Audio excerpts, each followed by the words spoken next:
តេជនរបស់សុនស៊ីមីកូទាំងអស់គ្នាជួបគ្នាសាជាថ្មីម្ដងទៀតហើយជាមួយនាងខ្ញុំ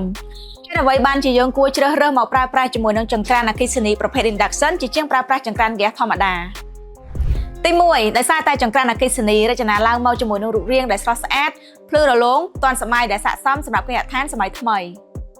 ទី2ដែលមើលឃើញថាការជ្រើសរើសប្រើប្រាស់ចង្ក្រានអគ្គិសនីនៅក្នុងការចម្អិនម្ហូបវាធ្វើឲ្យកម្ដៅឆាប់ក្ដៅលឿនជាងនិងធ្វើឲ្យការចម្អិនម្ហូបអាហារឆាប់ឆ្អិនល្អនិងចំណាយពេលតិច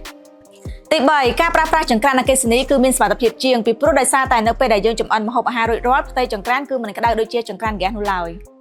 ទី4ការជូតសម្អាតចំពោះការជូតសម្អាតទៅលើចង្ក្រានអគ្គិសនីវិញគឺផ្ដល់ភាពងាយស្រួលជាងដោយសារតែផ្ទៃចង្ក្រានអគ្គិសនីទាំងមូលគឺគ្របដណ្ដប់ដោយកញ្ចក់និងមានផ្ទៃរាបស្មើជាងចង្ក្រានហ្គាសទាំងអស់នេះគឺជាអត្ថប្រយោជន៍ខ្លះៗនៅក្នុងការជ្រើសរើសប្រើប្រាស់ចង្ក្រានអគ្គិសនី